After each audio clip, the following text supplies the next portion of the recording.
I can see everybody's in. Okay, welcome everybody. This is a webinar for Sheffield Interpersonal Violence and Abuse Research Network, and it's great to see so many people in the room. My name is Michaela Rogers. I'm a senior lecturer in social work at the University of Sheffield, and I'm co-lead for the Shiver Network. And I'm really excited. Oh, I'm getting a little bit of feedback. Can I just remind you to make sure that your microphone is off during the presentation? We will have a bit of time at the end of the presentation for some questions. Feel free to use the chat box while the presentation is ongoing. So I'm really delighted to welcome my colleague today, Dr. Claire Cunnington. And I will hand straight over to you, Claire, and you can introduce yourself and your project.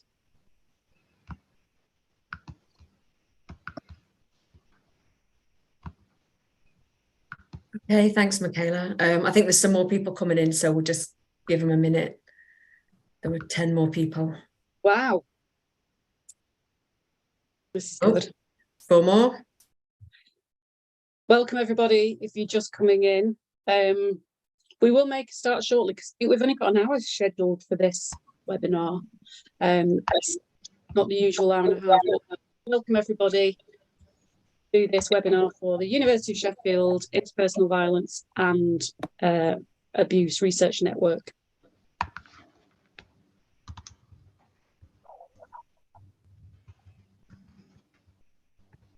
Okay, shall I get going? You can get going, and I'll just admit people as they if we get some late comers.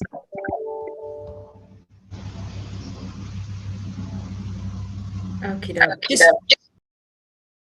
just to remind you, if you can mute your microphones, that'd be brilliant. Thank you. Thank you very much to everybody for coming to this webinar. So as Michaela said, my name is Claire Cunnington, and I'm currently a research associate on the RDAC project looking at domestic violence and child protection. That's not what I'm here to talk about today, though. So today I'm going to talk about my doctoral research. And first, I'd better explain why I chose the topic. So I experienced childhood sexual abuse at the age of 6. And as you can imagine, it was a significant trauma in my life. However, it's one that I felt that I dealt with as far as possible. And I wondered how many people with similar experiences as me were doing okay. Not perfectly, but okay. And I wanted to know what they knew and what they learned through the process of dealing with childhood trauma. So I kept an eye on the research over the years, waiting for someone to do the research that I thought was needed, but it didn't happen. So in the end, I decided that I'd just do it myself. So I went back to university. I did an MA in social research to improve my researching skills, and then was lucky enough to get full funding for my PhD from the Wellcome Trust. So next I'll talk about the research. Just 2 things to say before we start. One is I have a little cough. It shouldn't be too bad, but bear with me if I cough at you. And secondly, just to say that whilst obviously this is about childhood sexual abuse, it's not going to go into any details about abuse itself, although we will talk about the effects, but not actual abuse itself. Okay.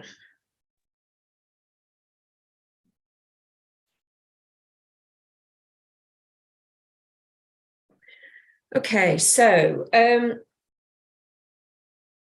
aim to recruit people who viewed themselves as further through recovering and to take a salutogenic approach.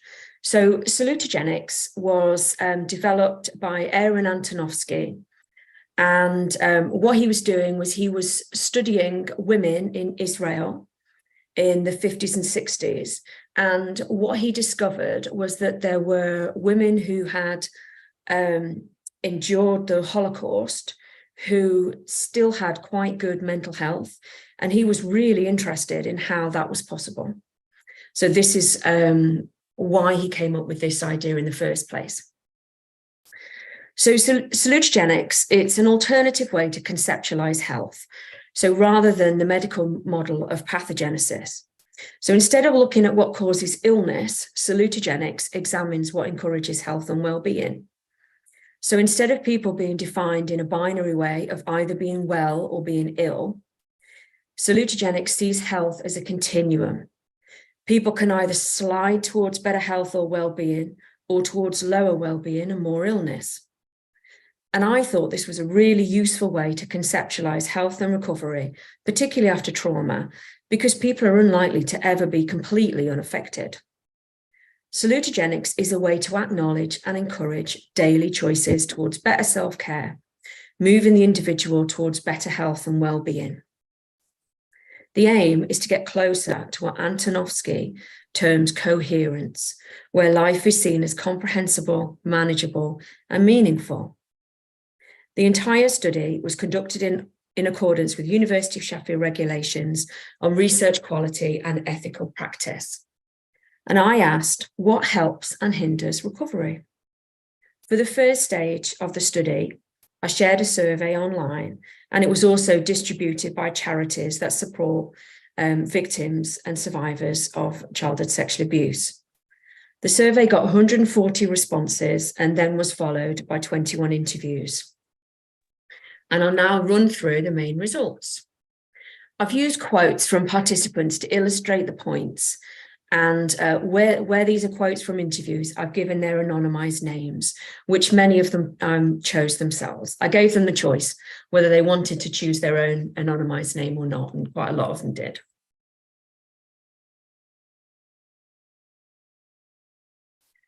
So just some sort of facts and figures to begin with. So as Lynn is saying here about childhood sexual abuse, it happens in all walks of life, all groups it occurs, and people don't get that. They only think it occurs in low-income families on an estate. They don't see that it happens everywhere and that it could happen anywhere.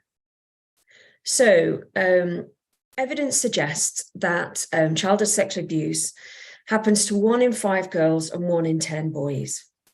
The average age of the abuse commencing is between 7 and 9, although there are gender differences to this. So it's more likely to happen earlier for girls and a little bit later for boys. It's more common in particular places. So it's more common for disabled children, some children in care, children with what I would describe as distracted parents, so parents with other things going on. And also around the world, it seems to be more common in macho cultures. Perpetrators, research tends to, well, basically, it's mostly people from the family or people from the community, acquaintances. Some research says the majority of family members, and some people say, some research says the majority of people from communities. It's rare that it's strangers, but it does happen.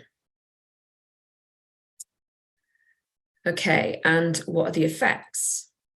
So we have this quote from Judith Herman here, which I think sums it up quite well. The child trapped in an abusive environment is faced with formidable tasks of adaptation. She must find a way to preserve a sense of trust in people who are untrustworthy, safety in a situation that is unsafe, control in a situation that is terrifyingly unpredictable, power in a situation of helplessness. Unable to care for or protect herself, she must compensate for the failures of adult care and protection with the only means at her disposal, an immature system of psychological defences. And I think Ruth here is illustrating this point. She says, there was no safe place that I could go. There was no safe place at home, no safe place at school. Home wasn't safe. I wasn't even safe walking between the two. So childhood sexual abuse should be conceptualized as a betrayal of trust. You have a trust in the world. You know, as a child, hopefully, you have a trust that the world is a safe place. Hopefully. Childhood sexual abuse disrupts that. And Jennifer Freyd, she describes it also as a disruption in interpersonal relationships. So this is probably people you trust, or people you know at least, and people with power over you. Okay, so that's the sort of immediate effects, is a breakdown in trust. So more immediate impacts, dissociation, and this is much more likely in children than in adults, although it does happen in adults as well. So here Lynn is describing what dissociation meant for her. So she says, I remember the incidents, the things that happened and who they were, but I don't remember feeling anything. I remember looking at patterns on the wood chip wallpaper, you know, that sort of thing, those little things. The other thing that's significant is that it affects the child's relationship with their body. And here's a quote from Ruth about that. So she says, for most people, the body is the safest place you can be. You live there. You live in your house, and if someone burgles your house, you feel violated and you can't go into certain rooms. But this is your body. There isn't anywhere else you can go. You can't move to a new body. And if somebody violates that, they take away not just your control of it, but they take away your ownership. So your body does not belong to you. Again, this is really significant. So both of these things will come up as we go through as well. So basically the child is seeing the world as incoherent because they really don't understand what's going on, confusing, and also not safe. And this will be expressed through feeling fear, having anxieties and nightmares. And with the dissociation, there may also be memory loss as well. So longer term, people may develop dissociative disorders. As dissociation is a state that if it happens often enough, you can then go in it almost at will, really. You can develop mood and anxiety disorders. There are higher rates of depression for people who've experienced childhood sexual abuse, higher rates of eating disorders, anxiety, suicide attempts, and this is compared to people who've experienced physical abuse as a child. Physical health, there's a risk of venereal diseases. And then obviously for older children as well, there may be a risk of pregnancy, which creates a great deal of fear for the child. And there's also risks of, there are higher levels of interpersonal violence experienced in later life too, and lower physical health in adulthood. So a UK parliamentary survey of 365 adults who'd experienced CSA, 72% said it had negatively affected their career and 65% their education. So obviously it can have a really significant effect on your life. And here's Amelia just explaining her issues around work. So she says, my working life has been rather a disaster due to my mental health. I have accepted that I am unlikely to be able to work full time, as each time I've tried, my anxiety has escalated to a level that I have become extremely distressed and behaved in self-destructive ways. I often feel shame and frustration. So then we'll move on to coping strategies, or what I'm terming coping strategies. So these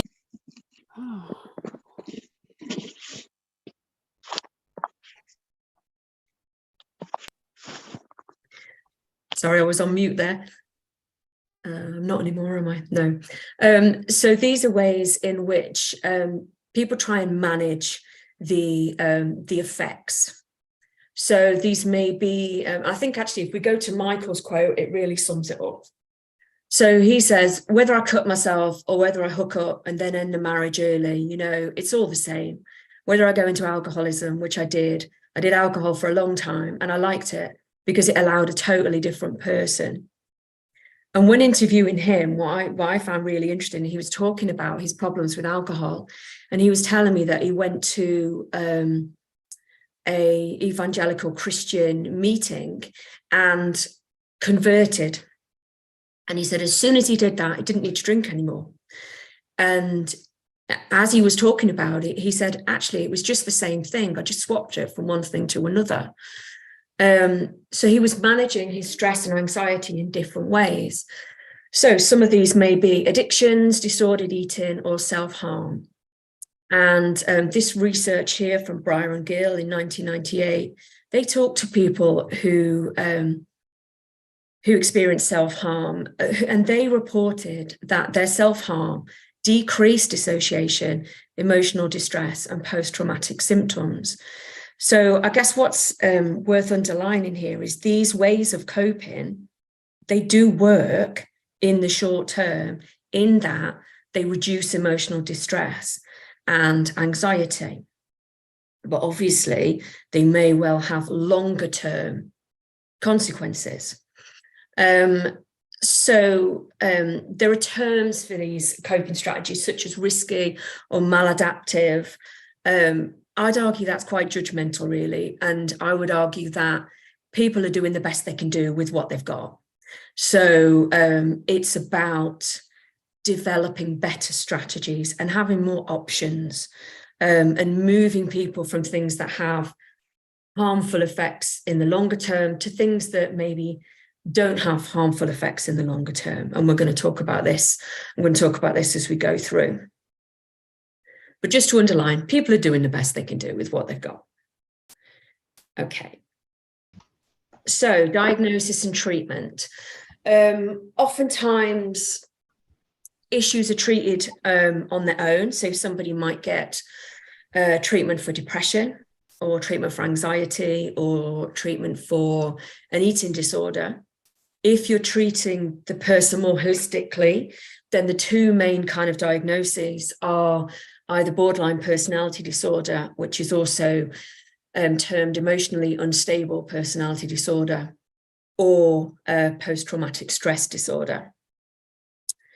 And Helen here, who has been diagnosed with both, she was diagnosed with BPD and then it moved to PTSD, describes how she found the difference. So she says, you're treated so differently by everyone, particularly medical professionals, if you tell them you have PTSD rather than BPD. I think because it makes people think of your issues in the framework of you having experienced trauma, rather than in the framework of you having something intrinsically wrong with you. I don't think I need to explain that any further, because I think Helen puts it perfectly there. So research suggests that up to 86% of people who've experienced childhood sexual abuse have complex post-traumatic stress disorder, or CPTSD, with symptoms fluctuating throughout their life. So children who've experienced childhood sexual abuse may have PTSD, which hasn't yet developed into complex PTSD. So it's something that, if interventions work, could hopefully prevent them developing complex PTSD. So complex PTSD, much more common in adults. Van der Kolk describes it as a body-based disorder. The whole organism is reliving, reenacting, and replaying the threat. So just to describe the sort of how it works, there's a trigger that causes anxiety or fear, etc. The person may not understand why they feel anxiety or fear. It's not like it is on the telly very often. It's not like you're suddenly walking down the road and then there's bombs going off or whatever. In films, it's often veterans, isn't it? And that's how they would illustrate PTSD. It's more that you just suddenly feel very anxious or scared and you don't really know why until you think back. So a person then might try and numb out or calm down those unexplained feelings, which may be through substances or food or in other ways, as we'll see later, or may express them emotionally through anger or tears or, emotions. And then the person may then get depressed about those weird feelings because they don't really understand them, as well as the trauma experience. So a lot of what people were talking about was being frustrated with themselves and not understanding why they act in the way that they act. But actually, when you learn about PTSD, it makes a lot of sense. Okay. So, so Leibovitz, Herman and Harvey recommend a 3-stage approach to recovery. And this is establishing a safe living environment, connecting with others, and discussing and grieving the traumatic incident.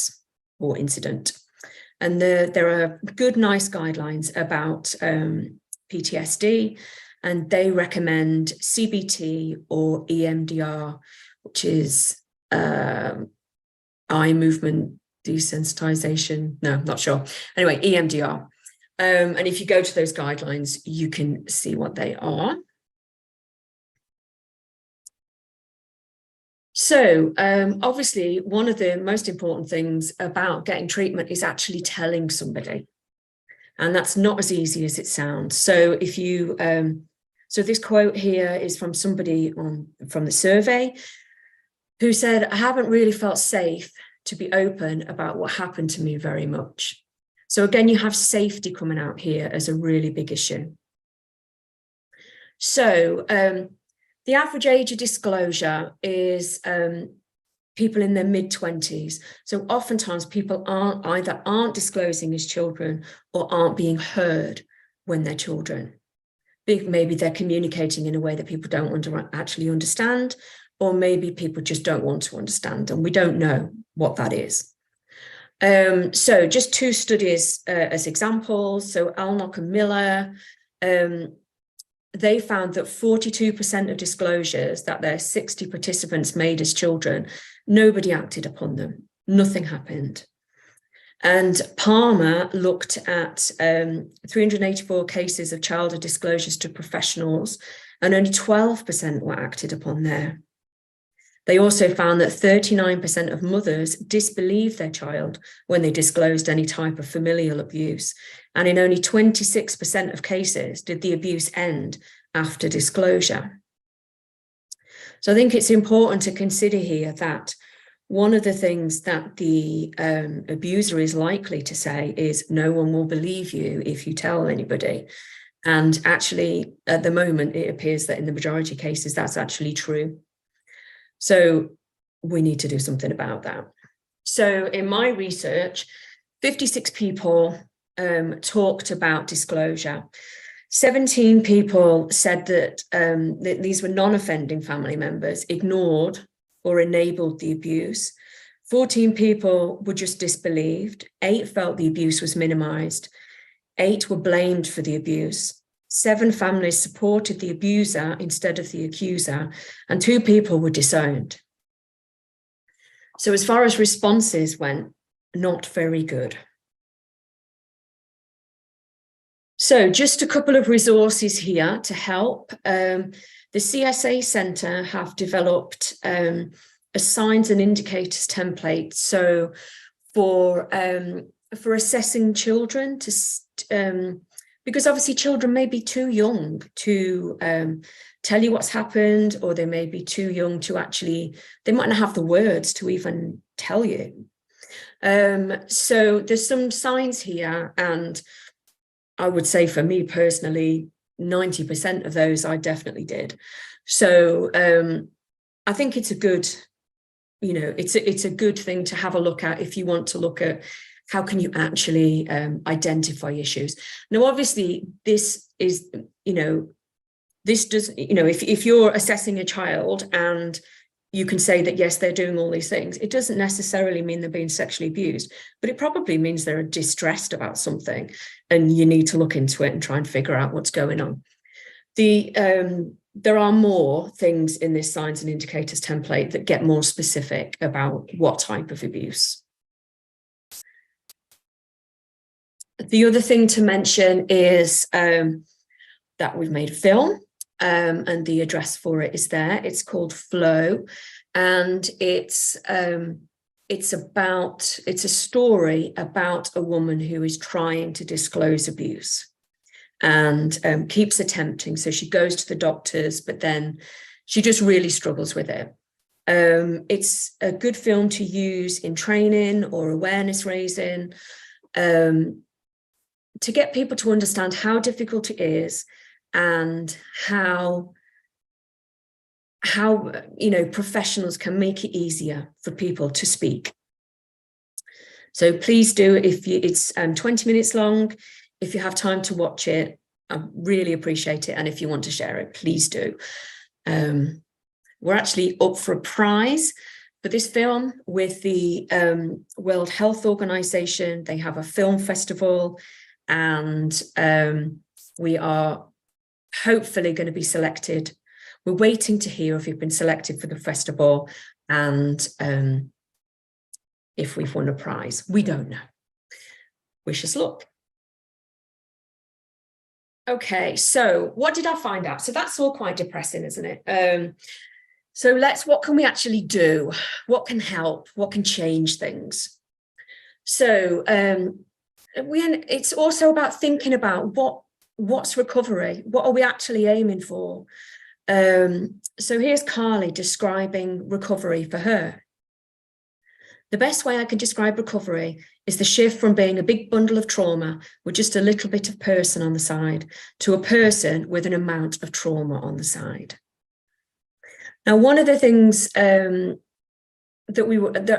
people were kind of questioning is oftentimes if you get counselling, for example, they are looking for a reduction in symptoms.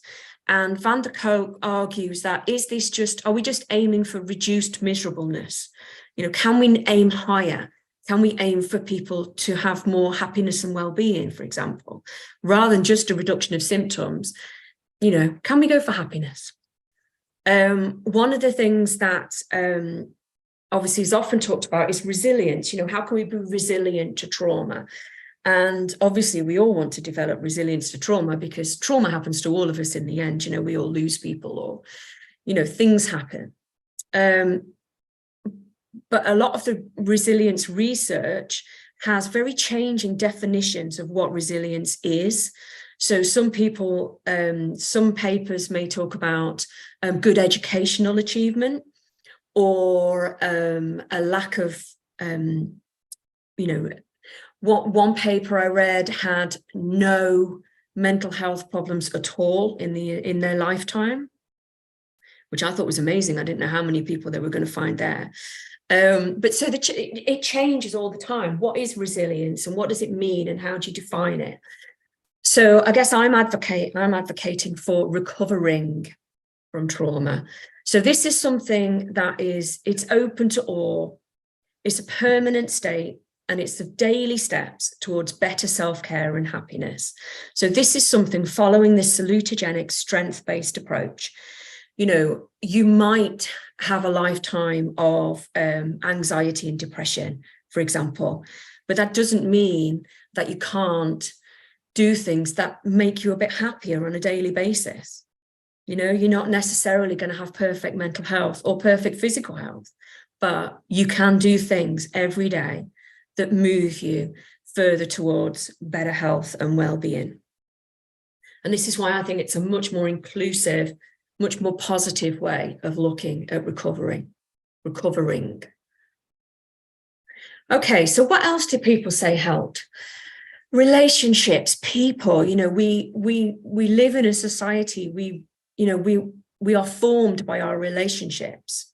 Anne Maston argues that for childhood trauma, just one person you can trust and you can rely on can make all the difference.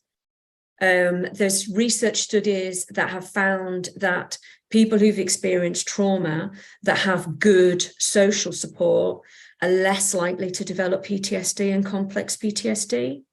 So it has a physical mental health impact on us as well. Good relationships. So if we go to this, look at Ruth's quote over here. She says, if I had known that there was somebody out there who missed me and cared about me and valued me and didn't see me as a problem, I think I probably would have been able to cope better. And what she's saying there is really backed up by everybody else. So over a quarter of the survey respondents said relationships were the most important factor for recovering. And 61 people said good healthcare was the most important factor in recovering. 107 people said that talking therapies was a really positive influence on their recovery. So what we're talking about there is interactions, positive interactions, people who, as Ruth has said here, care about you, value you, and don't see you as a problem. Okay, so what else helps?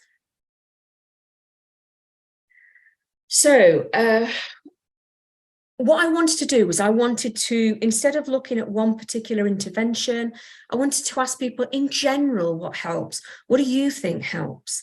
And one of the things that came out was people really found creativity and movement really positive. So here is just an example of the things that people said about sport, exercise, physical activities, things they could do with their bodies. So you have sport, walking, yoga, sex, walking your pets, meditation, massage, acupuncture. You know, lots of people valued these things. And Charlotte here says, exercise is really important. I feel it has a very calming effect on me, on my mind, on my body. I love the movement, the motion of it. It gives me a different kind of focus. The movement feels nice, the left-rightness of it all. You feel your arms moving, and I haven't thought about it until now, but I feel unjudged. And I think if you think back to what I was saying earlier about the effect of abuse on the body, you can see how positive things you can do with your body are so important for connecting you to that body again. Because there is this kind of conceptual split. And so doing things positive with the body, finding pleasure in the body, finding achievement in your body and what it can do is so important. The other thing that people talked about was creativity. And you can see out of 142 people, 50 found writing really important. And reading, there's music, media and gaming, gardening and nature, fashion, sewing, dance, art and design, acting and drama. There were all sorts of things people talked about here. There was like slam poetry, loads of writers. There was people making music, dance and being out in nature and, you know, having a lovely garden, all these things so important as well. And Judith here explains about writing.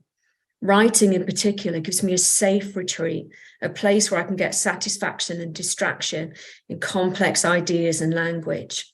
And here you see she's mentioned safety. So that's another thing that really has come out all along as well, about how abuse shatters this idea of safety. And so doing something creative can create these little worlds of safety, or anything with your body or anything creative creates these little worlds of safety, calming worlds.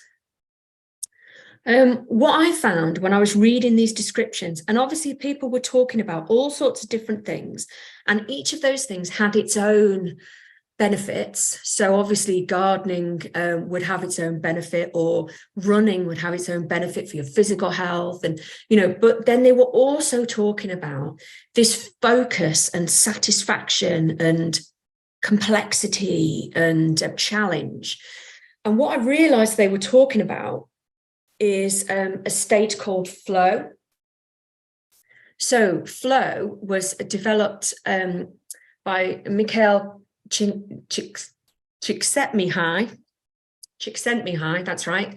And flow is a state created through carrying out a task that is intrinsically rewarding, challenging, but possible, and gives immediate feedback. So it reduces your anxiety. It's a temporary fusing of mind and body, so important for this particular issue.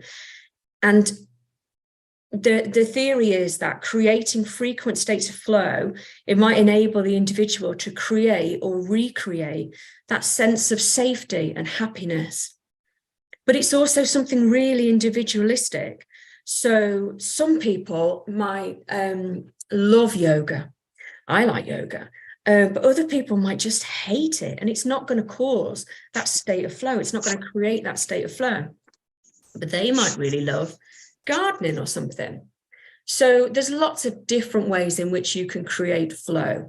And for me, I've just done a list of some of the things that I do that I know that create flow for me.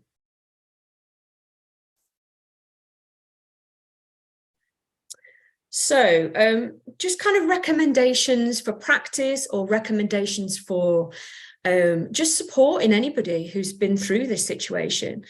Number one, consider, are they safe? Because safety is so fundamental for recovering. It's really hard to focus on recovering if you're not in a safe situation. And obviously with, some people having sort of, being in dangerous situations as adulthood as well, they may not be safe enough to even start dealing with how they, what happened as a child. So safety is the core and the bedrock of everything. And then consider, what support do they have? Do they have that one person who they can trust? Obviously, hopefully they have more than that, but just that one person they can rely on and trust. Could you be that person if they don't? What do they like to do? What are they interested in? How can you help them foster a better connection to their body? So with the things that they like to do, can you encourage them to do it? Can you support them? Can you go with them? And obviously, if they're doing these things, it might help them then increase their self-esteem, because obviously that takes a battering through this as well. So that's my recommendations for support. And just to conclude then, and this is Carly, recovering is a verb. It's constantly ongoing. It's a lifetime of work. It's unfair, but it's also immensely empowering. I'm in control of my own life and my own body in a way I wasn't when I was being abused. So just to sum it up, really, you can be that one person who listens and supports somebody. You can concentrate and, help them realize all the things that they can do, rather than anybody focusing on all the things that they can't. It's really hard to start, looking at, what you can do to change your life. But when you do, it's so much more positive. And that's what we want, really, isn't it? To be happy. Okay, there's just some references there of the things that I've been, talking about. Thank you very much for your time. Thank you, Claire. Thank you for that really fascinating presentation, where you raised lots of things for me to think about, and I'm sure other people are thinking the same.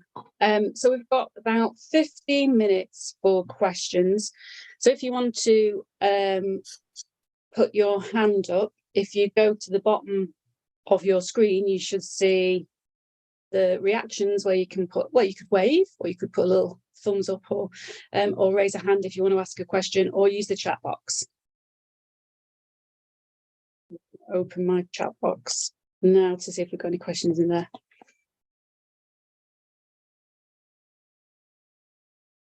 So people are saying thank you, very helpful, really interesting.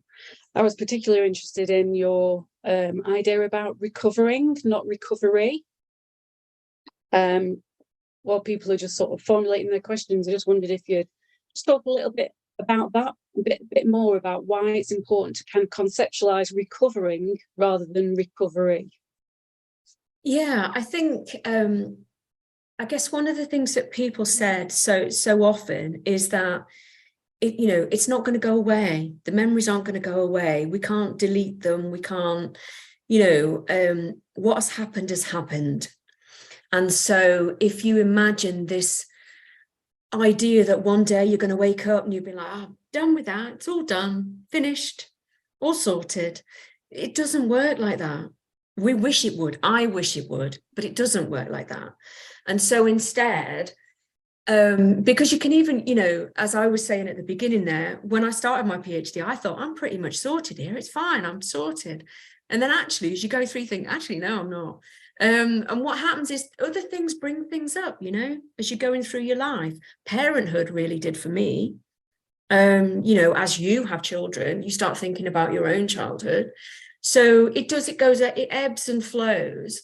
And I think the idea of you can always be reaching for a happier time. You can always be reaching for more pleasure and fun and health in your life. even at a time when your life's pretty rubbish, you can always have a go and try and, you know, what can I do with the situation and where I am right now? And that's kind of, it's a much more inclusive way of thinking about health and well-being, really. All of us can do it. Thanks, Claire. I think for me as well, the way that you frame recovering, it doesn't put this time limit on or these expectations that you will move through this process and all of a sudden, like you say, oh, I'm better now, I've recovered. It kind of acknowledges this sort of ongoing process. And it's complex and it's dynamic. It changes all the time, doesn't it? It does, absolutely. You have bad days and good days. You have bad years and good years. It goes backwards and forwards and up and down and everything else. But you're learning all the time. You're getting wiser all the time. You're getting more tools for your toolbox, more things, you know, where you think, actually, I know when I felt like this last time, I started, you know, planting seeds and I felt a lot better or whatever it is, you know. And for practitioners, that strengths-based approach is about helping, you know, developing relationships, helping people, talking through their process of recovering and helping them to access those kind of resources in the toolkit that they've previously developed. That's right, yeah. And just identifying them, because everyone will know things that, you know, when they were little, they really used to like art or they used to like roller skating or whatever it is, you know. Well, why not have a go now? Try have a go at whatever it is. And it's, I guess it's the idea as well. As you get older, you kind of think, well, if I'm not good at it, I'm not going to do it. Now, I'm not great at sport. I'm not, you know, at all. But it's not about that. It's about the process. You know, if you're doing the process and you're enjoying the process, it doesn't matter what the product is at the end of it. You know, and I think it's part of underlying that as well, because people can get very perfectionist about things. And actually, it's just the pleasure of doing something that we should be focusing on. I mean, if something good comes out of it, great. But if it doesn't matter. Brilliant. I'm just looking at the chat box and Claire and Gareth Rowe, but you mentioned the sliding scale. What expectations should you give to those you're caring for? How much is 2 steps forward and 1 step back? But I think you've answered the question. I don't know if you want to add anything. It's just I guess what I'm saying is that we can't just make a little tick box thing about this is what people should do and this is where they should be by a particular point. You know, people go forwards and backwards and up and down, and it's about every day, where are they and what can I do to help them today? I guess, you know, what can help them today? Very much in the moment, I think. Yeah, which so I think I'm monopolizing this discussion because you're just bringing up loads of thoughts for me as a practitioner, because quite often practitioners are working to timescales, or they're kind of working to someone else's timescales and working with survivors or people who are recovering. It doesn't always fit with the process and the policy framework that we've got. There's a bit of a disconnect there sometimes. Yeah, I think, well, I guess I'm just trying to change everything, aren't I? Whether it'll work or not, I don't know. But at least, you know, I'm just trying to sort of, my idea was there were lots of things that people knew that no one was asking them. And so I'd ask them and try and share it. Yeah. It may not fit within professional frameworks, but if it's stuff that works, then at least we can share it and people can have a go and see if it works for them. Yeah, absolutely. And it's about the conversations that professionals have in sort of taking that strengths-based approach, which Lee's picked up on in the chat box, saying it's great to focus on our strengths and capacities rather than pathologizing. Yeah, absolutely. I think one of the things that I found really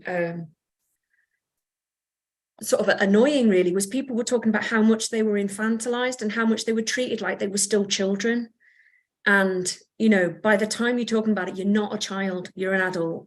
And, you know, it's not about looking at what you can't do. It should be more about looking at what you can and, you know, not talking down to anybody.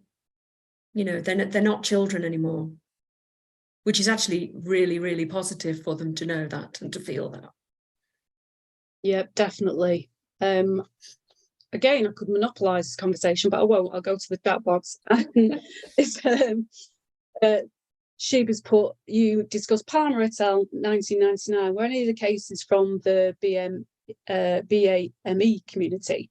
So we're talking ethnic diverse communities, or were they sort of white majority? What was sort of response to that question? I don't know in Palmer et al. I'll have to go and have a look. I can tell you then. In mine, it was about 10% people from BAME community. And people were talking about very, very similar situations, really, about silencing, and people don't want to talk about it. Families don't want to talk about it. And that's in a lot of different communities, although different communities have different ways of enforcing that and encouraging that, I guess.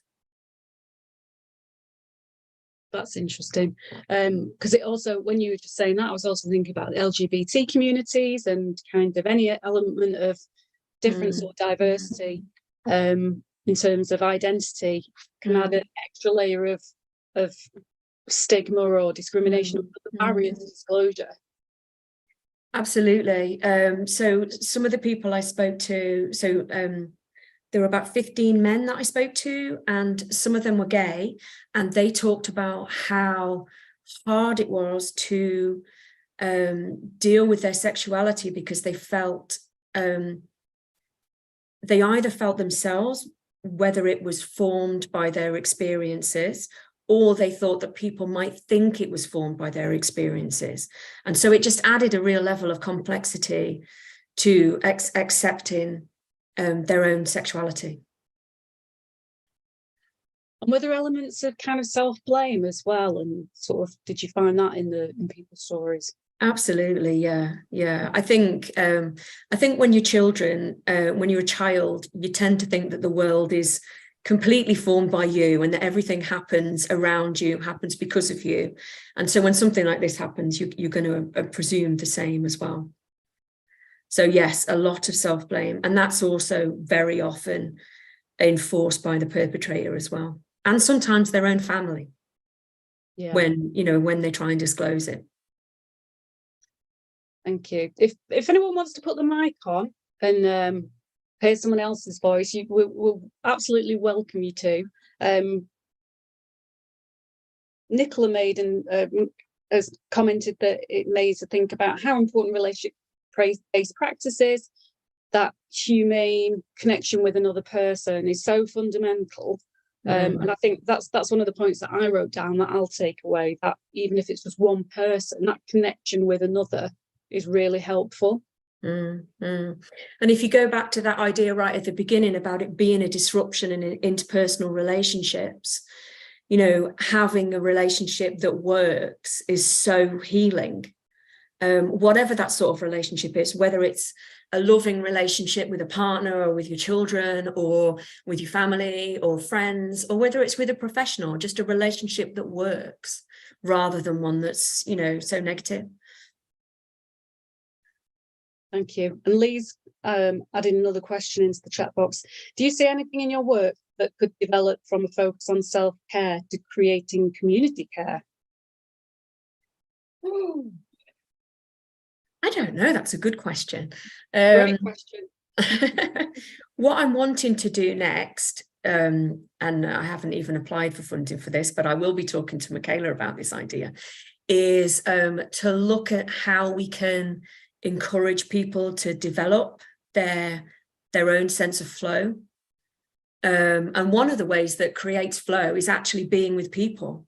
So, for example, nearly an hour's passed and it feels like it's been a lot shorter for me because I've been in a state of flow talking to you. So I think community kind of situations, any kind of community situation, and if you think of Michael talking about religion, that's one of the ways in which people have really found senses of strength and community. So it's absolutely possible, yes. I think that's a brilliant question, because it also reminds me of something else you were talking about in terms of some of those enjoyable activities. And you probably know that I've done some research on therapeutic gardening, therapeutic horticulture, and one of the evaluations that I did in Manchester was a gardening project for people with mental health problems. And a lot of those people carried a lot of trauma. And that was a space where people could come and be on their own, or they could come and be in the group, so connect with others. And they could engage in gardening, building things, planting, potting up. But also there was a community kitchen there, and they used to cook with all the vegetables that they grew. And so you could join in if you wanted, but you could also sit outside if you weren't ready. So those sort of, which I would say is community care in that kind of group or individual environment. So yeah, a lot of what you talked about really resonated with me. For people, I'm a domestic violence researcher, so there's a lot of overlaps here in terms of recovering. And happy to chat about your ideas, always, Claire. Good, because I have a big idea, another big idea. We'll see if it works. Brilliant. Are there any other questions? I think that's the last one in the chat box. Oh, so Josie's asked, do you ever get instances of misdiagnosis? I think a lot of people felt that they were misdiagnosed with borderline personality disorder, if that's what you meant. So a lot of people had a diagnosis of BPD and then moved to PTSD as the PTSD developed as a diagnosis. A link for the film. Yes, I can do that in a sec. Autism, no, sorry, no. I don't think anyone particularly mentioned autism.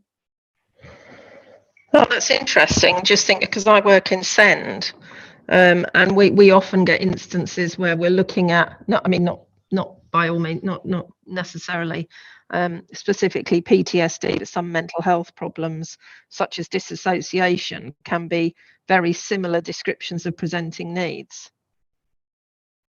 Oh, right. That is interesting. Yeah, I'm not aware of that, but that is very interesting. Thank you. I'll have to go and look into that.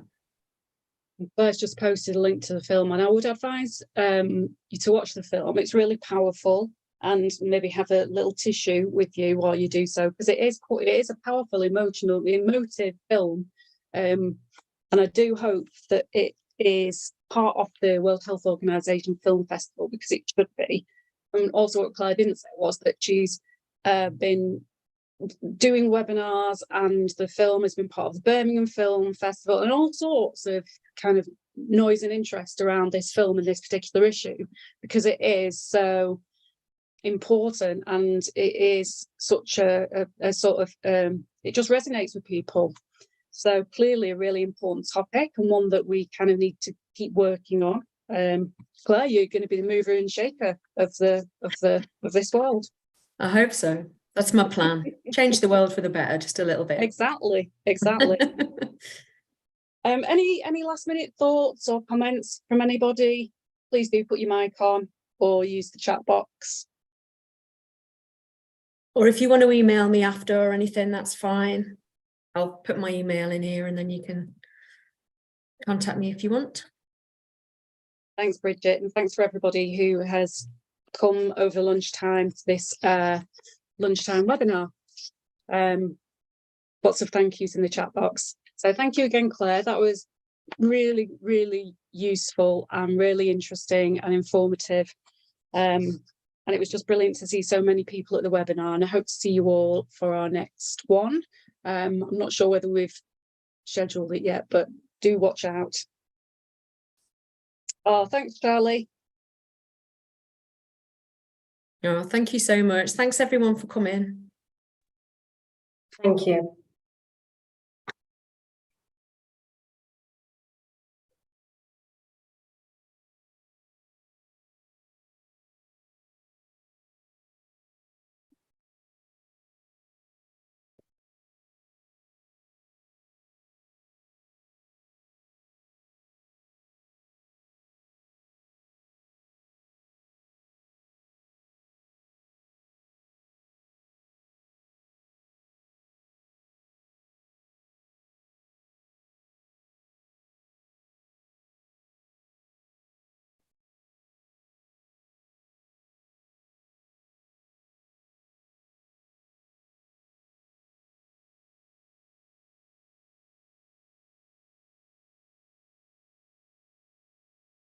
Oh, I don't know. I clicked on there. Oh, I don't know what happened there. I don't know, and I can't get rid of that box now. There you go. Let me move the screen. I apologise for your momentary muteness. That was me trying to mute an incoming person. Don't worry, we're still says live on YouTube.